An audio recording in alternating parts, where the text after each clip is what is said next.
The deep web is a place whispered about in hushed tones, a shadowy underworld of the internet where anonymity reigns supreme. While most of it is harmless databases, forums, and encrypted communications, there's a part of it that even seasoned explorers avoid. A place they warn you never to click, never to seek. This is one of those stories. I was a college student at the time, curious and naive, with an interest in technology that bordered on obsession. My friends often joked that I could find anything online, and one night, spurred by a mix of boredom and bravado, I decided to test my limits. I downloaded a Tor browser, the gateway to the deep web, and ventured in. At first, it was mundane forums discussing obscure topics, black market sites selling everything from counterfeit passports to bizarre collectibles. It felt thrilling, like stepping into a forbidden library. But the deeper I went, the stranger it became. A link on a forum thread caught my attention. Its title was cryptic: The Marionette Project, Enter If You Dare. The replies to the thread were equally unnerving. Don't click it. You can't unsee it. They're watching you if you do. Naturally, my curiosity outweighed my caution. Against my better judgment, I clicked. The page loaded slowly, the screen dimming as an eerie tune began to play. It wasn't music exactly, more like a blend of disjointed whispers and static. The page itself was stark, a black background with a single line of text in blood-red font. Do you want to play? Beneath it, two buttons. Yes and no. My pulse quickened. It was late. The room silent except for the faint hum of my laptop. I hesitated, but I couldn't stop myself. I clicked yes. The screen flickered, and suddenly, my webcam light turned on. Panic surged through me. I hadn't authorized it. Before I could react, my screen displayed a live feed of myself. Below my image, more text appeared. We see you. I yanked a piece of tape from my desk and covered the camera, but the feed remained, now showing a room that wasn't mine. It looked like a dimly lit basement, cluttered with old furniture and tools. In the corner, something moved. A figure wrapped in a tattered sheet, twitching unnaturally. My heart raced as I stared at the screen, transfixed. The figure slowly turned toward the camera, revealing a pale, distorted face. Its eyes were wide and hollow, its mouth frozen in a grotesque smile. A message appeared beneath the feed. Welcome to the game. The rules are simple. Watch, or you'll be next. I tried closing the browser, but it wouldn't respond. My laptop seemed possessed, the cursor frozen as the video continued. The figure began to move closer to the camera, each step accompanied by a metallic scraping sound. I slammed the power button, desperate to end it, but the screen stayed on, the feed unbroken. Suddenly, my phone buzzed. A new message. Don't stop watching. We're so close. The number was unknown, and the realization hit me like a punch to the gut. They had my phone number. My stomach churned as I looked back at the screen. The figure was now inches from the camera, its grin wider than seemed humanly possible. Then the screen went black. For a moment, I thought it was over. I exhaled shakily, my hands trembling as I reached for my phone. But before I could call for help, the video feed returned, this time showing my front door. Someone was standing there. A man in a dark hoodie, his face obscured, holding a phone. My phone buzzed again. Let us in. In a blind panic, I yanked the laptop's power cord and ran to the door, shoving furniture in front of it. My heart pounded as I dialed 911, barely able to choke out the words to the operator. When the police arrived, the man was gone. There were no signs of forced entry, no evidence that anyone had been there. I tried explaining what happened, but they looked at me with skepticism, chalking it up to a bad prank or a virus on my computer. But I knew the truth. The next morning, I threw my laptop and phone into a dumpster miles away. I changed my number, moved out of my apartment, and vowed never to touch the deep web again. To this day, I still get paranoid when I see an unfamiliar car parked outside or an unknown number calling me. Sometimes late at night, I hear faint whispers coming from my new laptop, even though I never reinstalled anything from my old setup. Maybe it's paranoia, or maybe I saw a part of the deep web that no one is supposed to see. And maybe they're still watching. After the disturbing experience I had on the deep web, I convinced myself that I had left it all behind. I was safe now, I thought, away from the dark corners of the internet. But the truth was, the deeper you go into the web, the harder it is to completely disconnect. Months passed, and I tried to focus on school and work, convinced that the nightmare I'd encountered was just a bad memory. Yet something inside me nagged at me. I couldn't shake the feeling that I wasn't done with the deep web, that the game I had unknowingly entered still had unfinished business with me. I couldn't resist. I had to go back. One evening, my curiosity led me to revisit the deep web, despite everything that had happened. The fear had faded, replaced by a need to understand. I wanted to know who was behind that strange site, the Marionette Project. What was it, and why had it chosen me? I downloaded Tor once again. My fingers trembled as I navigated through the layers of encrypted websites. There was a sick sense of thrill in doing this again, but my resolve was stronger now. I was going to figure this out. Then I saw it. The Marionette Project, new chapter. The link was there, just waiting for me. I felt a chill down my spine, but this time I didn't hesitate. I clicked. The page opened to a video, just like last time. This time, however, the title was different. The Puppeteer Knows Your Name. The video started automatically, and the eerie music began. Those whispers, that same distorted static. But this time, the screen was different. Instead of the strange, twitching figure from before, it showed a hallway, dimly lit, with shadows flickering against the walls. It felt real, more real than anything I had ever seen. The camera slowly moved down the hallway, the footsteps echoing, each one slower than the last. My heart pounded as the sound grew louder. Then, a figure stepped into view. It wasn't just any person. It was me. The figure in the video wore my clothes, but there was something wrong, something off about the way it moved. It was me, but not me. It moved like a puppet on strings, jerking and twitching in unnatural ways. The figure stopped, turned toward the camera, and smiled. The grin, the same distorted smile I had seen before. Then the screen went black. Before I could process what I had just witnessed, my phone buzzed again. You can't escape. The game never ends. My blood ran cold. I stared at the message, barely able to breathe. This time, I knew it wasn't a coincidence. They had followed me back. I tried to shut down my laptop, but the screen froze. I could hear whispers, quiet at first, but growing louder. The room felt colder, the air thick with a sense of dread. The whispers seemed to come from my speakers, like a distant chant. Suddenly, my phone buzzed again, and I didn't have the courage to look. But the message blinked on the screen anyway. You have to finish what you started. The game will keep playing with or without you. I slammed the phone down and tried to close the browser.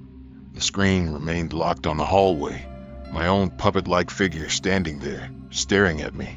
It was like I was trapped in the game. I pulled the plug on my laptop for the second time, my hands shaking uncontrollably. Months had passed since my last terrifying encounter with the Marionette Project. I thought I had escaped it, convinced that the game, whatever it was, had lost interest in me. But like many things lurking in the dark corners of the internet, some stories never truly end. I was sitting in my room one late evening, trying to finish up some work. The only sound was the click of my keyboard, the faint hum of my laptop, and the occasional rustle of the wind outside. I was finally starting to feel like my life was returning to normal. But that feeling of unease, that strange sense of being watched, never fully left me. I had moved to a new apartment, changed my phone number, and deleted all my old accounts. But as I sat there, working in the dim glow of my screen, I noticed something. A notification on my phone. It was a new message from an unknown number. "We're watching you again." I froze. My heart skipped a beat, and my palms instantly became clammy. I didn't want to look at the message, but I couldn't help myself.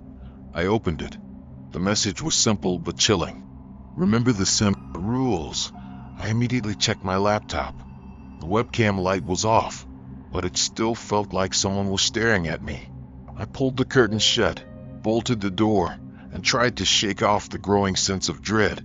But then I noticed something on my screen, something I didn't remember opening. A new tab. It was titled The Final Round. I didn't click it. I didn't even want to go near it. I was done, but my fingers moved as if controlled by some outside force. Slowly, I reached out and hovered the cursor over the link. It was like the click was inevitable. I clicked. The page loaded with an eerie slowness. The background was pitch black, and in the center of the screen, a single sentence appeared. "We've been waiting for you." And then the video began. The first thing I saw was a blank, empty room. It felt unnervingly familiar, though I couldn't place why. It looked like my own apartment, a dark, empty version of it. My heart hammered in my chest as the camera slowly panned to the corner of the room. There, in the shadows, stood the figure I had seen before, the distorted, puppet-like version of myself. It was still like a mannequin frozen in time, but the next moment it moved. It wasn't jerky this time. It moved fluidly, unnaturally graceful. The figure approached the camera, and just as it came close enough for me to see its hollow eyes, the lights in my room flickered. "Do you remember the rules?" the figure asked, its voice a low, guttural whisper that seemed to come from every direction. My hands shook violently. I shut my laptop in a panic, my mind racing. How was this possible? How was it even possible that they could access my room? I tried to steady my breath, trying to convince myself it was just some sick joke, some high-tech hacking trick. But deep down, I knew this was different. This wasn't just some prank or virus. The deep web wasn't like anything I'd encountered before. It was alive, persistent, and malevolent. I quickly powered off my phone and unplugged my laptop, but that sick feeling in my stomach wouldn't go away. The thought of them watching me, somehow tracking my every move, made me feel trapped, suffocated. The next few days were filled with paranoia. I checked the locks on my doors and windows compulsively. Every time my phone buzzed, I was terrified to look. My nightmares became more vivid, filled with images of the figure, my distorted, puppet-like double, standing at the foot of my bed. I didn't know if it was the game or my mind playing tricks on me, but I could feel it getting closer. The whispers, the shadow in the corner of my room. Everything was becoming unbearable. One night, I received a strange email. It had no subject, just an attachment. I hesitated for a long time, but curiosity got the better of me. I opened it. It was a video. The video was chilling. It started with a familiar shot of my living room. Then it showed the back of my head, my own figure sitting at my desk typing. As the camera slowly zoomed in, I saw a shadow behind me, moving closer. The figure was in my apartment. The screen went black. "You can't escape. This is your final warning." I never opened the deep web again. I changed my phone number again, moved once more, and even tried to disconnect entirely from the internet. But the fear never truly left me. And sometimes, in the silence of the night, I hear the whispers, the same whispers from the Marionette Project, coming from the shadows. I feel the eyes on me again. It's as if I'm still in the game. I don't know if anyone will believe this story, but if you're reading this, let my warning be clear. The deep web is not just a place for hackers and hidden information. There are things there, real dangerous things, that we aren't meant to understand. Some parts of the deep web are more than just websites.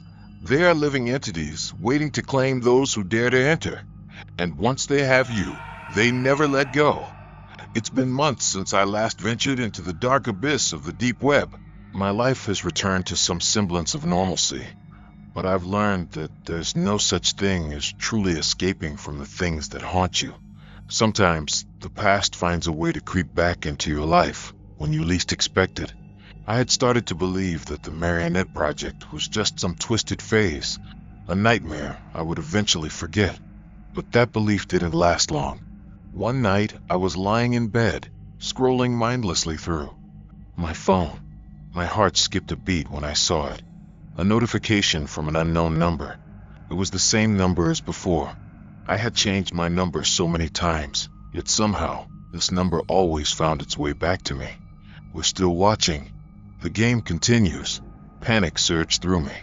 I had never responded to the messages before, but this time, I couldn't ignore it. What was the point in trying to run anymore? It was like the Marionette Project knew me, knew my every move. I opened the message, and there it was, just like before, a link.